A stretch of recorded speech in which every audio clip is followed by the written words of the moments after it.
This week's parsha is Parshas Lech L'chah.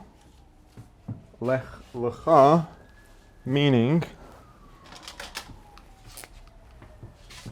it looks like the word is repeated if you write it without nekudos, but it's Lech L'chah means, Lech comes from the word halach, means to go, L'chah, for yourself, to yourself.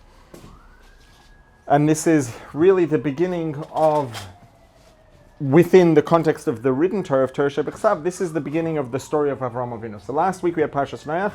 At the very end of last week's Torah portion, the Torah sort of did a express listing of the generations from Noach till Avram Avinu, and that's where we ended. Now, this week's Parsha picks up talking about the story of Avram Avinu, and the story as it's recorded in the written Torah, Torah Shebechsav, begins with Hashem telling Avram Avinu already as an adult to leave his homeland and to go travel, etc. One of the big things in this week's Parsha, the big stories in this week's Parsha, is the story of Avram Avinu circumcising himself, having a bris milah. There's something very interesting about this mitzvah in the context of Avram Avinu. So the Gemara says that all of our forefathers kept all the mitzvahs. They learnt the Torah and kept all the mitzvahs even before the Torah was given to us officially at Sinai. They still kept the mitzvahs. We know that on the way down to Egypt, Yaakov Avinu sent Yehuda, his son Yehuda, ahead of him to Egypt to set up infrastructure so that they would have yeshivas, they'd be able to study Torah when they got there. So the study of Torah already happened. What that means, how that works, is another conversation. But they were already keeping the mitzvahs. They kept the mitzvahs even though Hashem had not commanded them to. They were spiritually in touch enough to know what the mitzvahs were, and they chose to keep them. There's one exception. There's one mitzvah that Avram Avinu did not do voluntarily, and he waited for Hashem to instruct him to do it, and then he did it. And that is the mitzvah of bris milah. Right? In this week's Parsha, Hashem told Avram Avinu to circumcise himself, his household, etc. I mean, we could offer one very simple reason why Avram Avinu didn't do this mitzvah until Hashem told him to, and that's because, ouch. But, you know, there are a lot of things Avram Avinu did that were a big sacrifice, and it's safe to say that's not the reason. What is the reason? If Avram Avinu cared about Torah, was motivated, wanted to keep all the mitzvahs, why did he not keep this one until Hashem told him to? Now, ultimately, the reason he didn't was because he was supposed to wait, because it was important for Hashem to instruct him to fulfill this mitzvah. And this is really the first part of the sikha that's not the part we're supposed to be focusing on today, but I'm going to run through it very quickly because it does kind of lead into the second one, the second part that we are focusing on. So,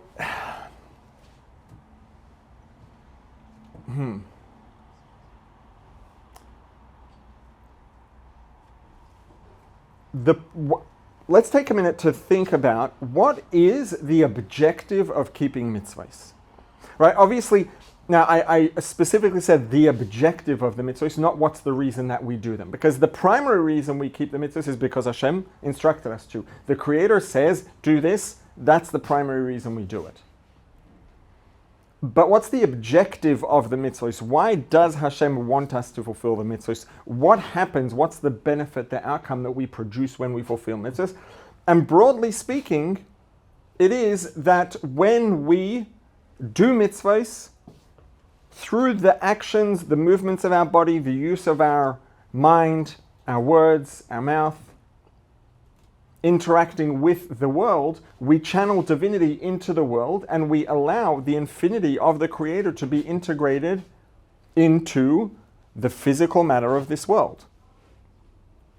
That's the point of mitzvahs, primarily. Or that is, let's say, in one sense, the primary objective of mitzvahs, to facilitate the integration of the infinity of the Creator into the physical matter of this world, which is a technical impossibility. Because godliness, divinity, spirituality is not physical. And that which is physical is not spiritual. To have the spiritual integrated into physical matter doesn't make sense. The spirituality doesn't exist as far as physical matter is concerned. The reality of physical matter and the parameters that define physical existence do not apply to spirituality, to angels, to divinity, to godliness, etc. They don't physically exist. So how can something that isn't physical be integrated into physical matter? And the truth is, it can't, naturally. It's a technical impossibility. Which is why Hashem gave us the Torah on Har Sinai, on Mount Sinai. They were already studying Torah, they were already keeping the mitzvah. So what was this whole big drama that happened at Mount Sinai when Hashem gave us the Torah? The thing that happened was that Hashem gave us the Torah.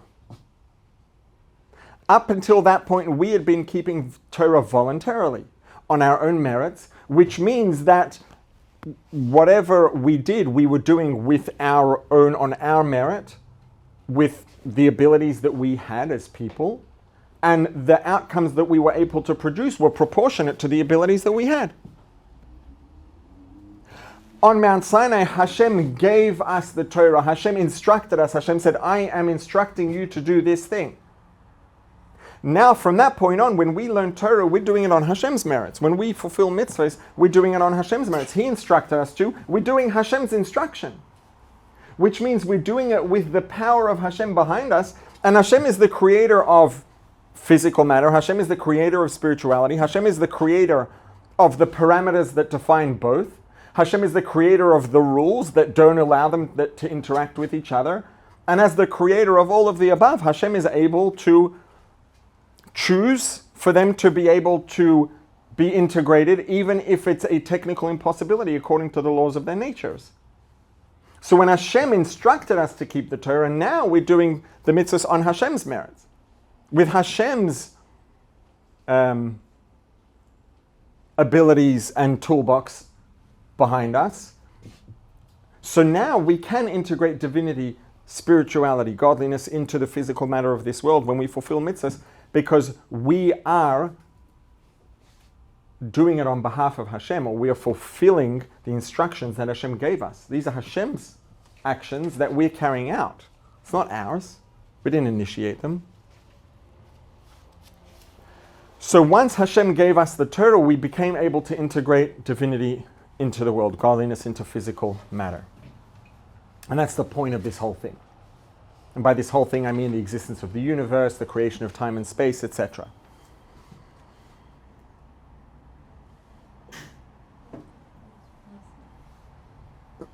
Now, what that means is that before Mount Sinai, in Egypt, before Egypt, Avram, Yitzchak, Yaakov, our forefathers, when they studied Torah and kept mitzvahs, it was valuable. It had spiritual meaning and it produced spiritual outcomes, but those spiritual outcomes were not able to be integrated into the physical matter of the world because they were doing it on their own terms. And no human being has the ability to do the impossible, to integrate something that doesn't physically exist into something physical. It's a technical impossibility. Now, because Avram Avinu was, the OG Jew, Avram Avinu was the original forefather. He's the one who started it all. Whilst on one hand it's true that there's something that we achieve through mitzvahs that he didn't generally, he also was the trailblazer, and he's the one who... Right, what's the term trailblazer? It means to blaze a trail. Blazing a trail... The term you're creating a trail comes from, there's a term, to be off the beaten path or the trodden path. What's a trodden path? A trodden path means stepped on. If you're out in the wild, in the jungle, in the middle of nowhere, and there are infinite options of directions you could go in and you don't know exactly where you're going or how to get there, you can get very lost very fast.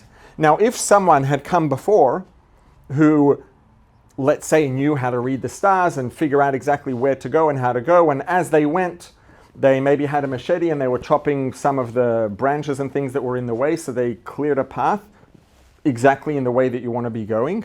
And as they walked, there were steps on the ground, and then the next person came behind them, and then the next person came behind them, and eventually all of that stepping, treading, creates a trodden path. They blazed a trail. They created a trail that now facilitates and makes it much more feasible for any person to come along and follow in that path, because they created the path.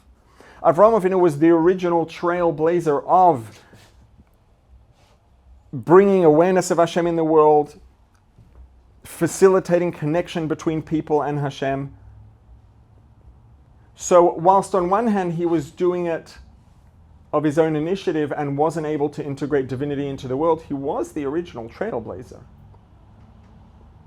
And so it was important that even though generally, broadly, the mitzvahs that Avraham Avinu kept didn't integrate divinity into the material, it was important for there to be at least one instance in which he did. The mitzvah that Hashem chose for that is the mitzvah of bris milah, of the covenant between a male Jew and Hashem in the form of circumcision. People often translate bris milah as circumcision, or bris as circumcision. Bris doesn't mean circumcision, bris means covenant. Milah is circumcision. Bris milah is a covenant that takes the form of circumcision. Because this mitzvah is one that the actual mitzvah itself is in the body, and it produces a permanent change in the body. So the mitzvah does, let's say in a sense, mark the physical. It creates a permanent mark in the physical, a permanent impact in the body of the person who fulfills this mitzvah. So this mitzvah, in a sense, it almost embodies, in the structure of the mitzvah, of the action, it embodies that which is ultimately the point of all mitzvahs, the objective of all mitzvahs, which is to have an impact on the physical. And the impact that we make in the physical world when we do a mitzvah is permanent. It lasts forever. Just like a bris milah. It lasts, and the impact is there, and it remains. So because bris milah is the embodiment, and it really illustrates this idea of a mitzvah having a real permanent impact on the physical, so this mitzvah was chosen to be the one mitzvah in which Avraham Avinu would be able to integrate divinity into his body and into the physical world. In order to do that, the only way any human can integrate divinity in the world is if they're doing it on Hashem's terms, with Hashem's merits, which is why Avraham Avinu waited for Hashem to instruct him to have a bris, because by Hashem instructing him to have a bris, by Avraham Avinu having a bris, circumcising himself at Hashem's behest, he was now doing it because Hashem had instructed him to. He's now doing it on Hashem's terms, with Hashem's merits, which allowed him to be able to integrate divinity into his body and into physical matter. And in doing so, he blazed the trail for us to be able to do that with all our mitzvahs after the giving of the Torah on Mount Sinai. So, one of the things that we get here is that the mitzvah of milah, of circumcision, bris milah, this covenant that takes the form of circumcision that Hashem instructed Avraham Avinu to do, is very much an archetypal mitzvah. This is the archetype. It represents all of mitzvahs at some level. One of the ways is that it embodies that which is true of all mitzvahs, which is that mitzvahs have an impact on the physical world, a permanent impact that never goes away. There's more to it than that, and this is where we're going to shift towards our focus today. So,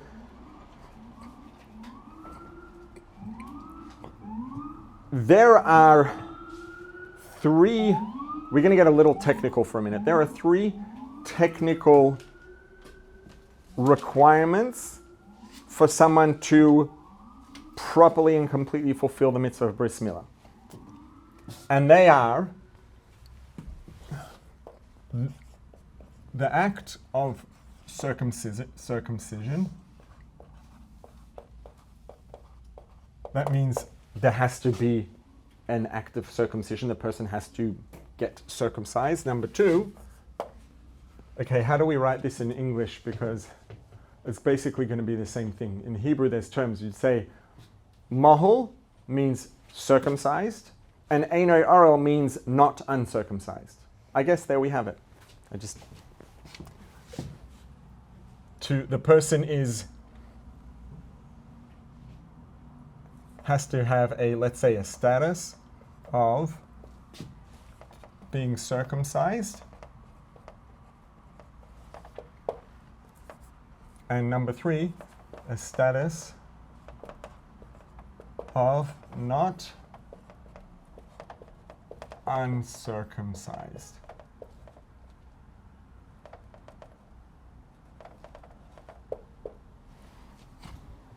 Now these two seem very like same thing. Circumcised means not uncircumcised. They are similar. The difference is technical and nuanced, and where this could come to play out, it sounds almost like this is all just a conversation of getting caught up in technicalities. Because if someone went through the process of circumcision, then they are going to be circumcised, and they're also not going to be uncircumcised. One example, one case where there would be the distinction, or this would be important to know, or where it becomes practically relevant, is let's say that someone is born without a foreskin. So maybe they are circumcised and they're not uncircumcised, but they haven't actually had the act of circumcision. And there is a halachic process by which there is it's called hatafas dam bris, where there is a very minor procedure that is sort of a symbol for circumcision. It's a symbolic circumcision, even though these two are taken care of, that one still needs to be taken care of, otherwise the mitzvah is not fulfilled. And then there could be situations where someone might, it was a thing that people did at one point in time, people who were circumcised and then regretted it for social reasons. They actually would have a procedure to make it seem as though they hadn't been circumcised, and then, maybe they were circumcised and they had the process, but are they uncircumcised? Are they circumcised? Right? So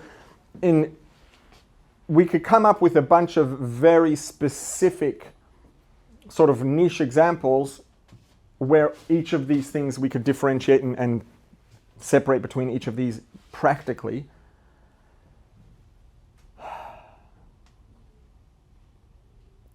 But another part of this picture is going to be, what do these represent? Because we just talked about the fact that bris milah is the embodiment of what all mitzvahs are about. It is the let's say the grand archetype of mitzvahs. If that's the case, it's safe to assume or to expect that we're going to see some things in the nature of the mitzvah itself that are also going to be archetypal, that are going to be true broadly of all mitzvahs. Excuse me. So what is it that mitzvahs are about at the end of the day? What's the point of them? So one of the things we talked about is the objective of mitzvahs being the integration of divinity into the world. That's a big part of it. Another big part of it is the process that the person goes through when doing the mitzvahs. There's our journey, and then there's the contribution that we have to offer to the world via our journey. And either of those two things would be important enough on its own. They're two different parts of why we're here. We're here to make a contribution to the world, to integrate divinity into the material, etc., to uplift the world, to illuminate the world, etc., etc. We are also here to develop and to grow and to uplift ourselves, to illuminate ourselves. And ourselves means our physical bodies, our human nature, our nefesh habahamis, our Homo sapiens animal soul.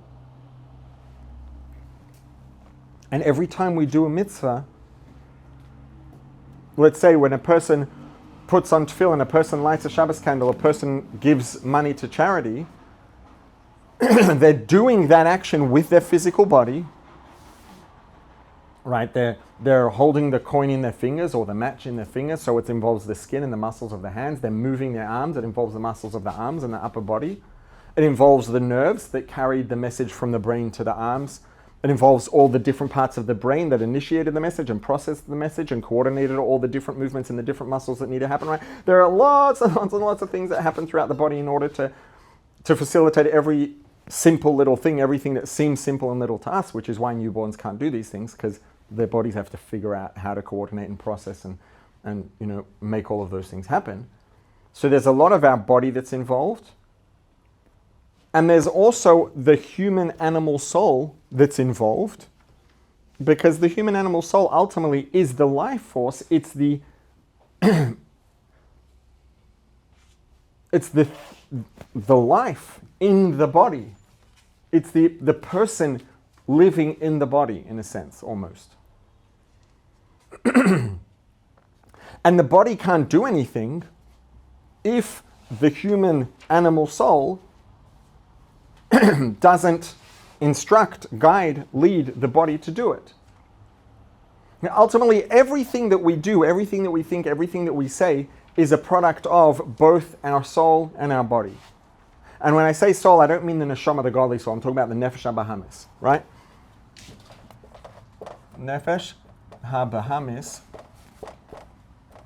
means animal soul. Animal soul doesn't, it's not like a pejorative or being used in a derogatory sense. It's just talking about, it's that thing that makes us be alive as opposed to being meat and bones on the floor and skin. And it doesn't mean that we're the same as animals. Chassidus talks about the fact that every species has a unique kind of animal soul. There is such a thing as a equine animal soul that partners with a equine body to make a horse. There is a bovine animal soul that partners with a bovine body to make a cow, etc., etc., etc. And there is a Homo sapiens animal soul that partners with a Homo sapiens body to produce a person, a human being. So the person ultimately is a composite of both. And when a person's alive and functioning, you can't separate between them. They become almost like a single composite entity. And the body won't be alive and certainly won't be able to move or do anything without the animal soul, without that life force making it be alive and function. And the animal soul can't do anything, can't interact with the world if it's not partnered with a body that it can enliven and direct to do things. But ultimately it's all just, they come together to be the person. Every single thing that we do, say, and or think involves our body and our human animal soul. Which means that every mitzvah we do elevates, uplifts, refines, illuminates our physical body and our human animal soul. Excuse me.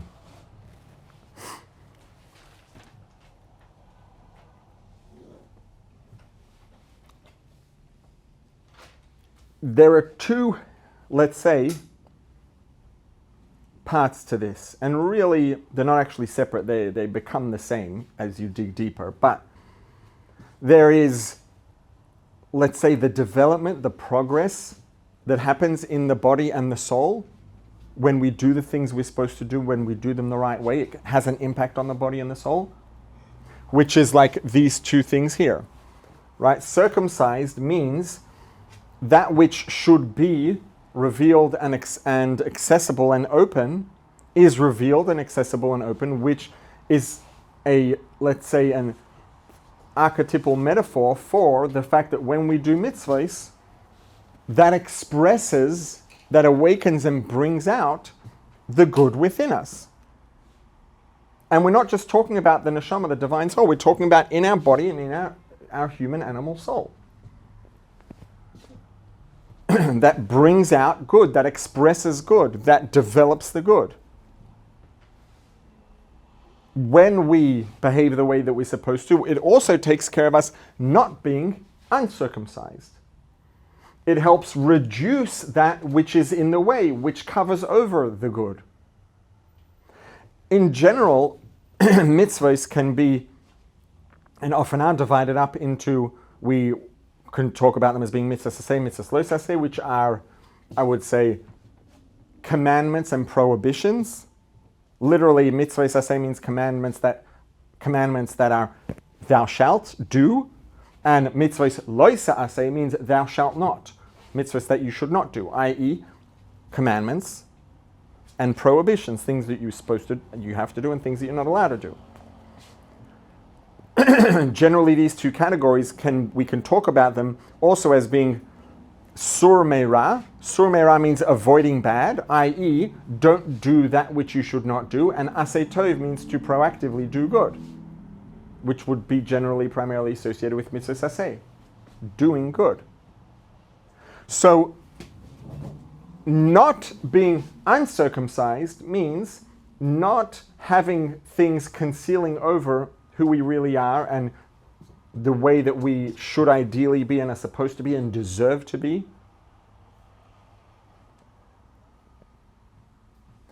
Then having the status of circumcised means not just preventing things from being in the way, reducing the things that interfere and cover up, but also doing things to strengthen, to bring out, to express the good that's there. And then another part of this is doing the work. Part of living a genuine, proper, ideal, Torah true life as a person who's here, realizing and fulfilling their purpose. It's partly about the outcomes that we produce and the person that we become, the person that we are at the end. But a big part of it is about the effort that we put in and the process of doing the work of reducing the things that get in the way. The process of doing the work of expressing and strengthening and building up the good things, the positive. And a place where we would see this, again, this distinction practically in our journey in who we are, in why we're here and what this is all about, is the same way that we had an example of a person who might be born naturally without a foreskin. So, the status is taken care of, but the act of circumcision didn't happen. They didn't fulfill the mitzvah. And they have to have some sort of act of circumcision. Obviously, it's going to be very modified and very different. And it's a tiny little minor thing. But it has to be something. The same is true of the person who... we all have challenges. There's no such thing as a person that doesn't have challenges. A person who... Nobody has it as easy as the people around them think they have it easy. Right? We could all look at... I'm sure everybody here could think of someone else like, yeah, you know what, that person, that person really actually does have it easy. And maybe in terms of all the things that, make our lives difficult and challenging, that person does have it easy. Guaranteed, there are some things that make their life very challenging and difficult for them. And maybe those are things that we can't relate to because they're not difficult for us, but if they're difficult for them, then it makes their life challenging. At the same time,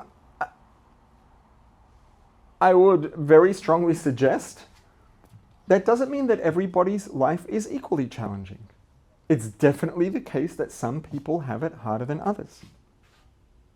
It's not just that the nature of the challenges is different, the magnitude of the challenges is different. I think it's very absolutely the case that some people carry a heavier burden than others.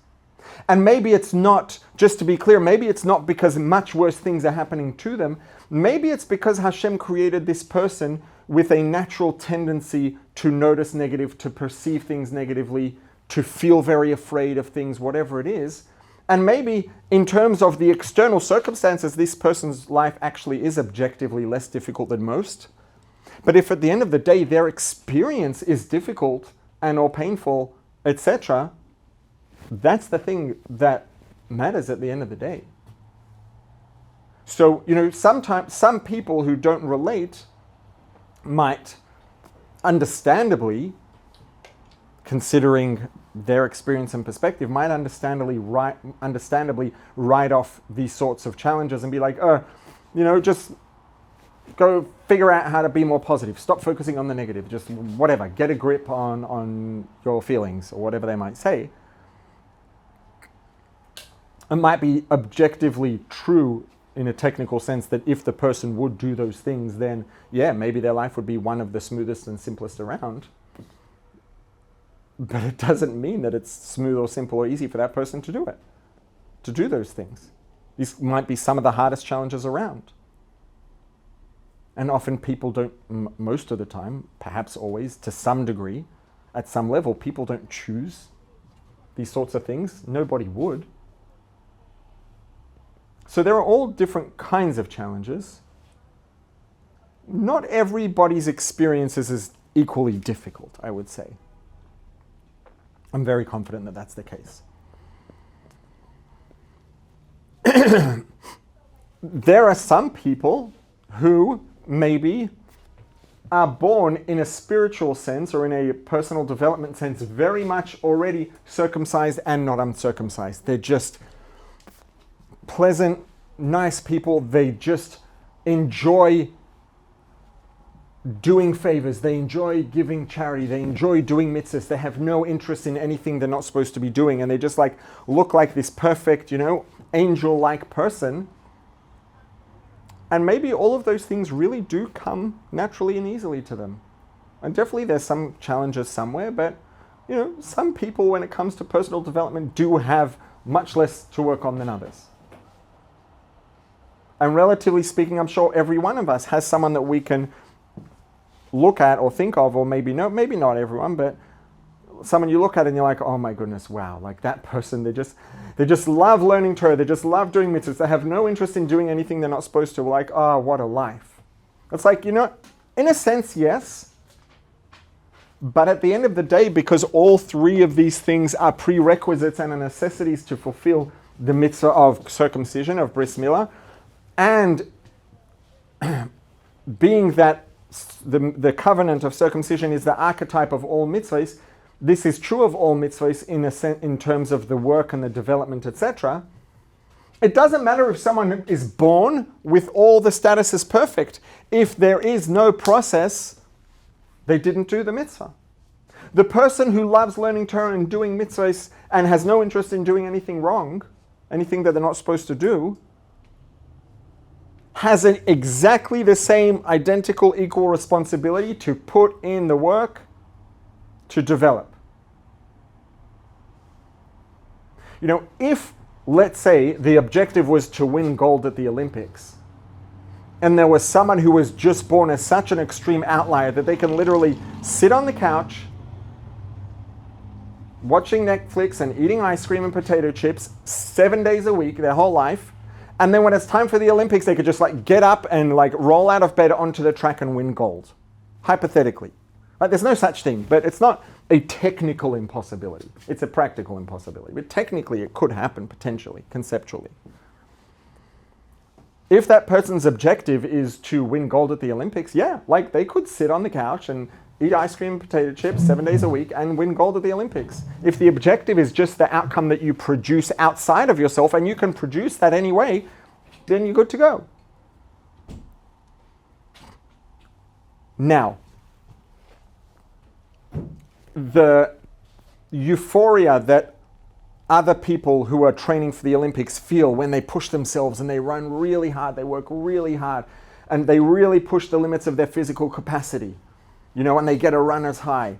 That feeling of profound fulfillment and reward and satisfaction that they get when they worked hard to achieve a goal and then they achieve it, and then they set themselves another goal and they work hard and they achieve it, and they observe themselves growing and developing and becoming stronger and fitter and more competent, capable, etc. Does the person who actually won the gold have all of those benefits? No, because those benefits can only be produced through the process. This is the way it works. And this is why pursuing happiness is by definition necessarily self-defeating. There is a biology of happiness. There's a biology of feeling good. And it is when one lives true to their nature, true to their purpose, puts in effort, works to overcome challenges, to grow, to develop, to do the right things, that produces happiness. Serotonin, dopamine, endorphins, all of these things are literally biological rewards that are built into our nature to encourage us to be active, to work hard, to achieve, to connect. Because those are the things that we're supposed to be doing. Our biology has rewards built in to encourage us to do those things. There's no way around it. You want to have, nowadays we do have a way around needing to connect to get dopamine, and that is social media. Don't even get me started. It's social media, it's cell phones, it's movies, it's the whole lot. And we all know what the picture that ends up producing. But aside from that, there is no way around that to get to a healthy, desirable outcome in terms of dopamine, of serotonin, of endorphins, all these things. There's no way around doing the work, putting in the effort, facing challenges, accepting and embracing the difficulty. There's no way around that if you want to get what those things produce, which is profound fulfillment, satisfaction, reward, and happiness. Because at the end of the day, we are here to put in effort and to work on moving forward along the path more than we are here to get to the end of the path. There is no end of the path. If there was an end of the path, there would be a point at which a person could be like, oh, I've done it all, I can sit down. Now, if a person has a goal to become a billionaire, and 999,999 times out of a million, even though I don't think there are that many billionaires, but statistically, percentage-wise, probability-wise, probably that many people who aspire to become a billionaire, once they get there, they need to have 10 and 100 and etc. But hypothetically, if there was an endpoint you wanted to get to, I want to get to this lake. In order to get to this lake, I need to go on this hike. I go on the hike, I get to the lake, I'm at the lake now. You know what? The irony is that any person who goes on that hike to get to the lake is actually going to get more satisfaction and pleasure and reward out of the hike to the lake than out of being at the lake, most likely, for almost everyone, even if they're not aware of the fact that that's really where that feeling is coming from. But let's say you just want to get to the lake. You can take a hike there, or you can take a helicopter there if you're at the lake, and if the only thing that matters is being at the lake, it doesn't matter how you got there. But I'm sure all of us can imagine both of those processes and which one of them is going to produce a greater reward.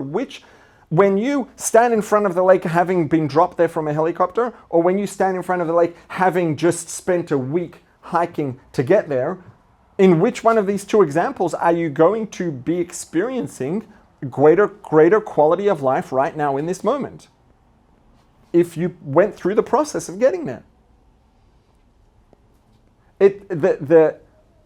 What we're here for in some ways is more about the process. There is no destination. Now, there is an outcome that is valuable that we want to be producing, which is integrating divinity into the world. But if everyone could just integrate all the divinity into the world simply, and there was no process, there were no challenges, there was nothing to overcome, there was no need to develop and to grow, we'd be producing the outcome, but it would be really sad. As much as maybe there's a part of us that's like, yeah, it sounds kind of nice, honestly. Yeah, it sounds kind of nice, but it wouldn't be as nice as it sounds for very long. Because we are designed biologically, genetically, physically, spiritually to work, to encounter and face challenges and to put into effort, to accept and embrace the difficulty and to put in the effort to move forward through that difficulty, etc. And for the person who has the status all sorted, they have an equal responsibility to put in the effort and to go through the process, to do what they have to do, at whatever challenges they have. And maybe there's nothing that makes it really difficult for them. Well, then they just have to continue to push beyond the level that comes easy for them. If it's easy for them, they can sit and study Torah for 12 hours a day, no problem. Then maybe for them to be pushing themselves harder, maybe they need to start switching up the material. It doesn't mean they shouldn't learn the things that they enjoy, but maybe they should take some of that time and dedicate it to something they've been avoiding because it's not that interesting to them. Or maybe they need to put in a little bit more time, or they have to find some way that they are also pushing themselves. They are also going through the process, the act of developing themselves, of putting in effort into the process of being, let's say, circumcised and not uncircumcised relative to the nature with which they were born. Even if the way that they were born is both circumcised and not uncircumcised relative to your average person, it doesn't mean that there's no work that they could do.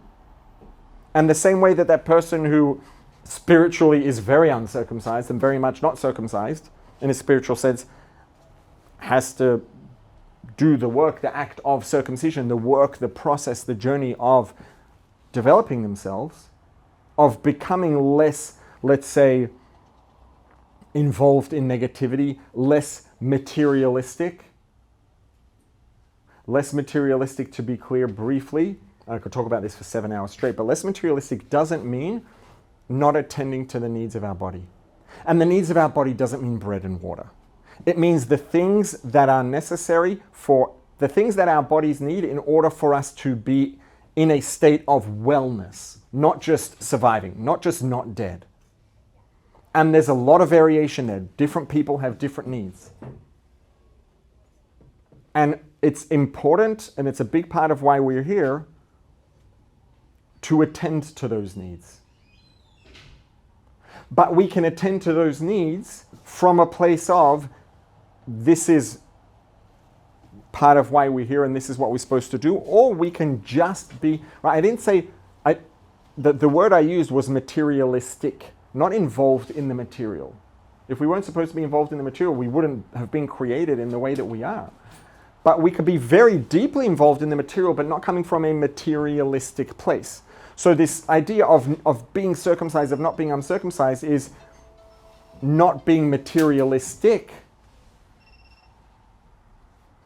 and becoming more spiritually oriented, which is not a contradiction at all to taking care of all of the needs of our bodies. And a big part of this picture is the process, doing the work. And if someone's already at the gold medal, if someone's already at the lake and they didn't do any work, they have 2 and 3, but they don't have 1, and they didn't fulfill the mitzvah. They didn't realize their purpose of being here, which is to do the work, to make progress, to advance, to develop.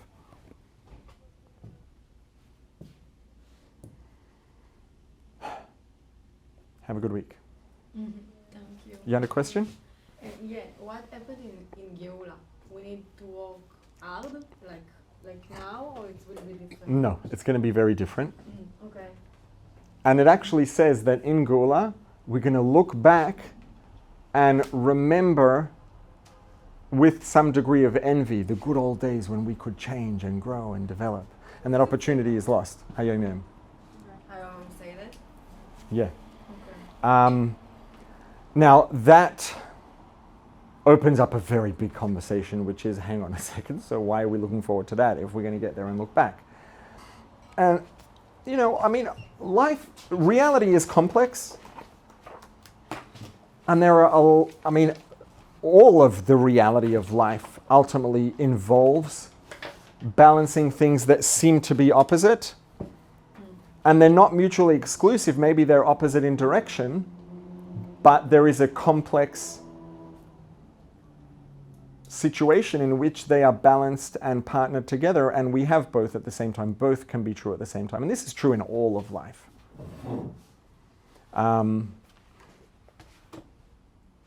They are both valuable. They seem to be sort of opposite in direction, and in a sense they are.